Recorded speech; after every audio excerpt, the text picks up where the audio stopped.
Nahuli si Marvin Miranda, March 31. Dito tayo noon eh. We were outside nung nahuli siya. In-announce natin na nahuli na nga si Marvin Miranda in a hot pursuit operation. After that, nagkaroon na ng, after a week or siguro mga 6 days after that, nagsimula na yung kaluskos. Nung finally, nakausap niya yung mga lawyer na ayaw niyang papasukin nung una at ayaw niyang kausapin. Nung finally, kinuha niya yung abogado na pumunta ron, nagsimula na yung mga offer na bigyan ng pera itong mga ibang akusado. At i-offer sila ng malalaking amount ng pera, amounting to, according to the intro report, 8 million pesos each.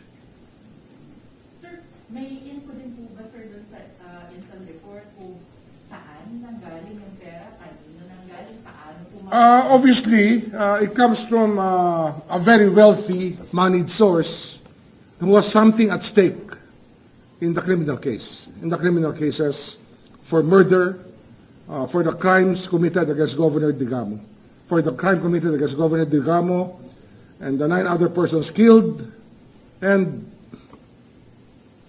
the 17 others injured in that occasion.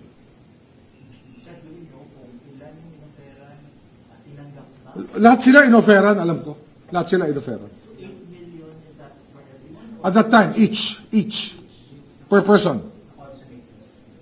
I don't know, but well, with the pattern emerging right now, with supposed recantations, which we haven't seen yet, well, it's possible. We don't know. Sir, paano raw po makakarating sa kanila or sa kanilang mga bank account yung pera? Kasama ba? Mahiwaga na ngayon. Ano na ngayon? Digital age na. Everything is possible now.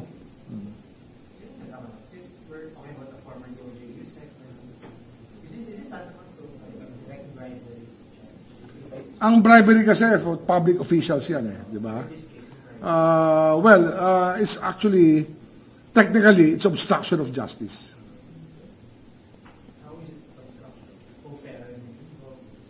No, hindi, kasi you try to avoid the person's liability for an unlawful act through different means or different importunings of fortune. So, is that under separate investigations? It's possible that we may look into this properly. We're just saying that we are not surprised by all of these things happening. That's why, as early as 2.5 weeks ago, sinasabi ko na sa inyo, mangyayari ito, di ba? I was telling you already that the pattern of recantations will happen. Magkakaroon na ng recantation kasi nga may nangyayari ng mahiwaga ng panahon na yun. It didn't surprise us at all. Hindi kami nagugulat. Sir, hindi nyo kung paano daw in-offer? Was there a specific person who made the offer? Sabi nila, there were lawyers. Lawyers were the ones on top of this. And it's really not just one lawyer. These are lawyers, you know, mga nababayarang tao kasi ito eh. These are the expensive lawyers probably who are orchestrating the legal defense team for this terrorist group. Sir, kanina may ginanggit kayo na name ng isang lawyer. So, just to You're talking about Undersecretary Orseo.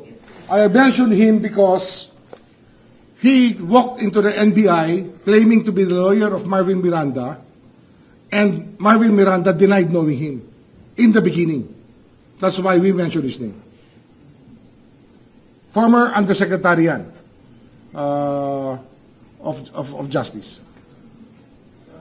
what does that show? How do you feel about that? A former official of your... Well, we have to look at the conflict of interest angles, no? When it comes to serving in the DOJ, if you go back to private practice, if you should be able to go back to criminal law practice, because there should be a prohibition against that.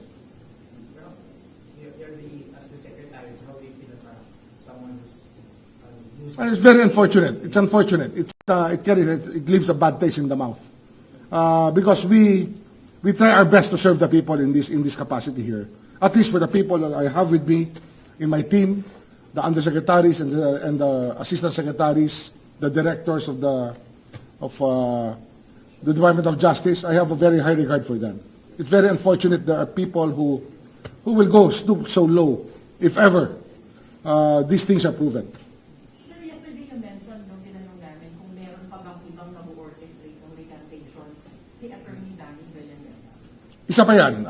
Actually yan, he was the one who said that they were going to file a habeas corpus case against us because of the family of Rivero.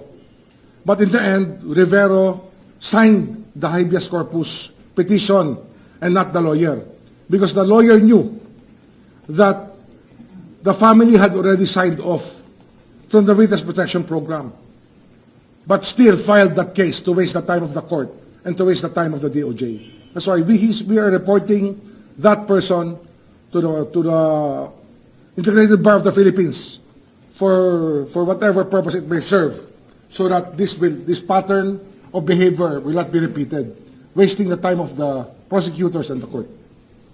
Specifically, Attorney Villanueva. Yes, yes. What the use? It's using or say is also a lawyer. Ito specific to the habeas corpus petition. Kasi sila yung nagsasabi publicly na mag-file sila ng habeas corpus petition, but when they filed it, hindi na siya kasama sa pleading. Yung pangalan lang ni Rivero yung nasa pleading, asking us to produce the family. But the family had already signed off from the Witness Protection Program on May 19, but they filed the petition on May 22, knowing fully well that they had been released from the program voluntarily and thanking us for the program, for the help given them. It's a delaying tactic, actually. That's why this has to be subject of a disciplinary proceeding in the future. Sir, you also mentioned kanina na lawyers yung nag-offer nung alleged na violent dun sa pagre-recant. Ang lawyers lang naman po na may access sa kanila is yung mga lawyers nila. Yes. Sino pa? Sir, may plan din po ba tayo dun sa angulong yun? Well, we will look at every possible misconduct that is being committed here. Because you're frustrating the ends of justice. Hindi na fair yan eh. Di ba? Fair is fair. Laban tayo sa korte. Malinis na laban. Pero kung ganyan na, ibang usapan na yan. Sir, nakausap namin kanina sa Attorney Villanueva. I-explain niya yung situation sa loob daw ng NBI. Sabi niya, imposible daw na magkaroon ng pag-usapan. I don't want to know about him. He's not my concern. I just know what he filed, and I don't care what he says. Regarding sa pag-recount. Well, I don't know. You don't have to tell me. Whatever he wants to say, let him say it to you, but not to me. I think that is po galing yung pera. What do you think? Maybe you can go to the Timor-Leste. Ah. Confirm the supposedly his application for citizenship. Can you go as Asylum, citizenship. why does that go to the Supreme? Is that possible? No, maybe their legal system. He probably got the best lawyers money can buy in Timor-Leste also. Is it possible for a non-Timorese to do sa Supreme Court? Well, it's kasi ang asylum is a legal recourse for people of different nationalities to seek the protection of other governments.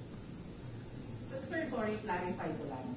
Ang in-apply niya ay asylum pa rin at hindi citizenship. Alam ko nag-apply rin siya ng citizenship. And nag-apply rin siya ng asylum. Sir, can you tell us yung pag-apply ng citizenship? Ano po sir yung... Actually, I don't know the legal process of Eastern Timor, Timor-Leste, but they have a legal system that works. So, it's in the Supreme Court now. Pero sir, yung information na nakarating po sa inyo, ano po yung basic na ginawa niya? I-renounce ba niya yung pagiging... Hindi ko alam yan. I don't know that. Sir, may details... Basta alam ko, asylum ang issue, basically. Citizenship was also on the table, but I know more of the political asylum that they were applying for. Was he denied? It was denied initially already. That's why they were able to make what we call a justiciable controversy so that they could file it in court. Diba? It has to be right for a justiciable controversy to be able to file it in court. hired a private plane? How do you- Yes, from Singapore, they got a private plane. That was the intelligence report given to us, and there were 13 of them in the private plane that they boarded. That's a very expensive proposition. Huh? You're talking about somebody complaining about oppression, but whiling away his money or spending his money in such a manner that will put a lot of people to shame on the way they spend money. You mentioned something about lifestyle. Lifestyles of the rich and famous. How would you say it? Private plane, 13 people, not cheap. Where do you think he got that? How do you think he afforded? Well, di ba, as I told you, that he's in charge of a illegal gambling empire. We're talking about gambling money here, illegal gambling money. In the form of what? Online, actual physical gambling? Isabong. Isa. Yes, I think that issue has been there the whole time. I think people have taken notice of that already. I cannot surmise. I will not be surprised if it was mentioned later on, but I will not venture into that yet.